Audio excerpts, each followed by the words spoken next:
So when we talk about a vibrational reality, we want you to do your best to wrap your thoughts around it, because if you will begin to set your sights upon this vibrational reality, now what is it? So you are source energy, a part of you, a small part of you, not very big part of you at all. The larger part of you remains non-physically focused, but a part of you comes forth as consciousness into this physical apparatus. And here, brilliant sorters and sifters and creators on the leading edge that you are, you know what you don't want, so you know what you do want. And whether you're speaking it openly or not, you cannot be exposed to life at all without your personal, from your selfish, which is a wonderful thing you cannot see other than through the eyes of self, from your selfish perspective, your desires emanate. And when that happens, when that vibrational request radiates from you, the larger part of you who knows that you should know what you prefer, you're the one out there living it. And your source is answering your request. All requests are being answered, so it's not like you could ask for something that would hurt someone else in this infinite resource universe. So when you ask, source doesn't just answer the request. Source literally becomes the vibrational equivalent of what you are asking for. If you're sick and you ask for wellness, the non-physical part of you becomes weller than you were before you were sick. If you don't have enough of something that you want and you ask for more of it, even if you're not using words, just experience says this would be better, the non-physical part of you becomes the vibrational equivalent of that request. Oh, it is such an important thing for you to understand that, because every emotion that you feel is about that. When you ask for something and the larger part of you becomes it, but the physical part of you keeps beating the drum of the reason that you asked for it to begin with, I'm sick, I'm so sick, I want to be well, but I'm sick, I'm so sick.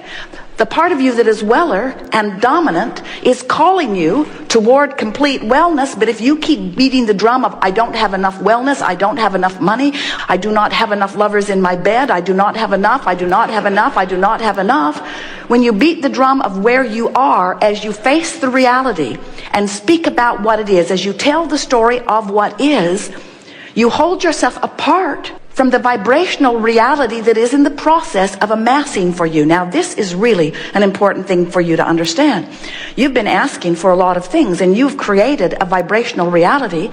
We've been calling it a vibrational escrow because it is held with your account information. It is held for you. Nobody else is going to come and snatch it away. It belongs to you. This vibrational reality is there percolating. And by percolating, we mean something really significant for you to wrap your thoughts around. This vibrational reality with law of attraction's attention upon it, this vibrational reality is amassing all circumstances and events necessary for the completion of all that you've been asking for. And you have been very specific. Every time you've had an experience of any kind, you've put a little more request into it, until out of the details of the life you've lived, you have honed a vibrational reality that is perfection for now. It's going to keep changing, but it's perfection for now. But it's going to keep changing, but it's perfection for now. Source continues to keep up with all of the amendments that you add to your vibrational reality. And law of attraction now is gathering, because there is a veritable vortex of attraction going on here. It's big. It was spinning before you had your first exposure to your first experience that made you ask for your first new request from this physical vantage point. In other words, who you are has been spinning and becoming. So here is this spinning, becoming version, larger version, eternal version of who you are, and the attraction power is beyond physical description. This is the energy that creates worlds, and it is spinning for you. Your emotions tell you your relationship to your vibrational becoming. If you feel great, it means what you're doing with your thoughts, the conversations you're having with your friends, the books you're reading, the television programs you're watching, the things that you're doing that are causing an activation of vibration within you are holding you pretty close to the vicinity of who you really are. And because there is little separation between you and you feel good. It feels like elation. It feels like interest. It feels like vitality. It feels like flexibility. It feels like clarity. It feels like love. You feel frisky. It feels like appreciation. When you are tuned in, tapped in, turned on to who you really are and to all that you are in the process of becoming, you have sight You have access, you have the ability to translate things that are in your vibrational escrow account. You have view of them. You get impulses. You end up at the right place at the right time. Your timing is good. Your conversations are uplifting. You are good for the people that you hang around with. You can only hang around with people that are good for you because your vibration is so pure that law of attraction is bringing to you only that which is a vibrational match of that which you have become. But if you're feeling negative emotion, if you're depressed, if you're discouraged, if you feel disappointment, if you feel fear, if you feel anger, or any of those hateful, not good feeling emotions, those emotions are your indication that life, your life, has caused you to become, you have vibrationally become, and the larger part of you, the part of you that precedes all things that you are, that vibrational, eternal part of you has become, but you're not going. Not yet. Oh, you will when you croak, you'll go. In other words, when you're no longer beating this drum, this vibration, this singular then vibration, will call you home, so to speak. But we want you to know you don't have to croak in order to be who you are, but you do have to stop doing that thing you do that holds you in vibrational dissonance, in vibrational disrespect, in vibrational disallowance, in vibrational resistance to who you really are. You just can't continue to beat that drum and hold fast to those beliefs, those chronic thoughts. That's what a belief is, isn't it? It's a habit of thought. So why would you have habits of thought that don't let you be who you are? Why would you have habits of thought that hold you apart from who you are? The only reason can be that you don't get it, that your thought becomes your point of attraction. You don't realize that you're literally splitting yourself apart by having two vibrational point of views that law of attraction is responding to. And the other reason, it's a big one, is the one that we would focus upon if we were standing in your physical shoes. You must not care how you feel. Because if you cared how you felt, you'd guide your thoughts to thoughts that feel good. And when you guide your thoughts to thoughts that feel good, you would come into alignment. In other words, you are a lover. And when you find someone to be mad at, and you hold them as your object of attention for a while, and you build a big case against them, oh, we know, they deserve it, they were bad. You're not making this stuff up. You observed a reality, and you hated it, and you talked to others about it, and they agreed with you. And then you joined that online chat group, and they agreed with you, more or less. And you wrote it in your diary. You want your children to understand what happened to you. History is so important here. And without meaning to, you trained yourself by your attention to this subject. You trained yourself into a vibrational attitude or mood that then law of attraction helps support. So you gave your attention to it, so you activated a vibration. And when you activated the vibration, it didn't take long before your point of attraction was affected. And things that supported that thought began to show up in your experience. And then you said, see, I told you I was right. And now you have evidence that supports what you expected anyway. And now you talk to your friends about the evidence. You write it in your diary. You blog about it. Blog. It's a good word, blog. So descriptive of what's happening. Blog. So you blog about it, and then you activate the vibration even more, and now you get even more evidence about it, and then you say, this is reality.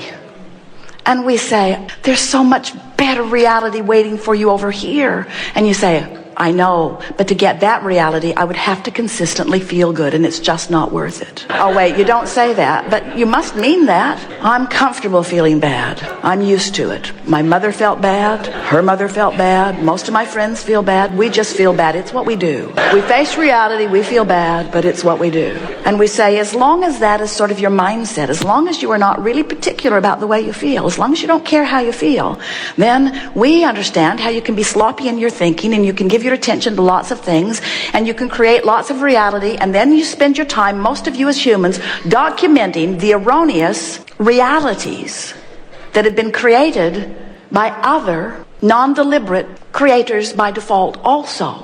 And then you write history books about the civilizations and the way they lived to support your theory of reality. And meanwhile, You're doing just what you knew you would do. You came forth into physical. You mixed it up. You gave birth to all kinds of better reality. The source within you collected the data of the better reality from you and you and you and you and you. And the better reality remains as this vibrational potential that future generations will live, because they will not be holding to the same beliefs that you're holding to, that are preventing you from living the reality that you deserve, that you created, that you want, that you're blogging about, but that you're holding yourself in vibrational dissonance with because of your attention of what is. You've got what is-itis.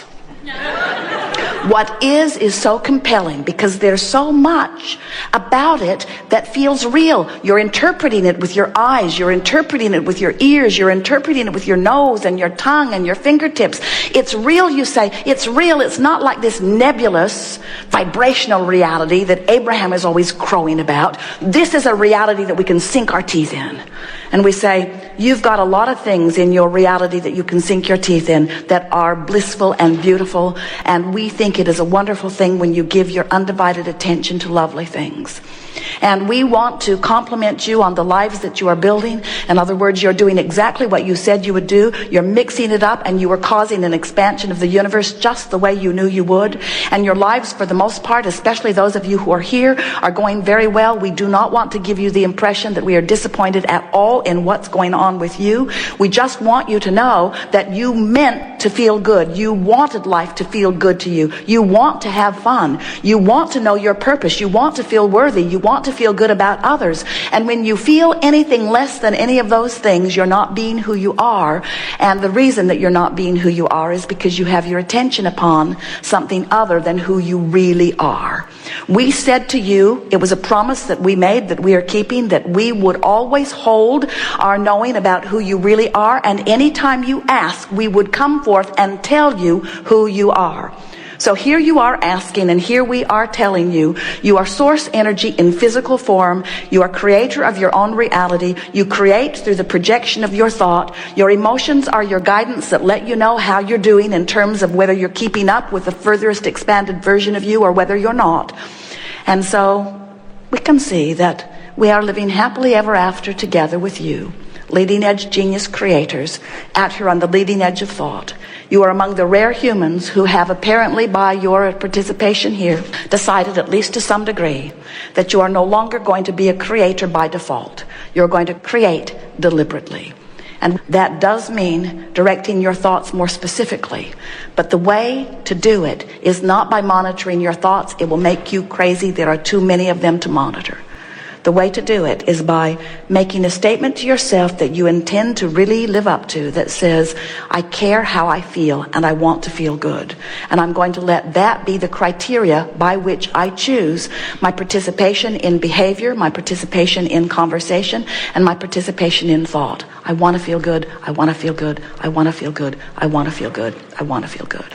As we're moving forward here today, we are eager to talk with you about anything that is important to you. If it's important to you, it's important to us.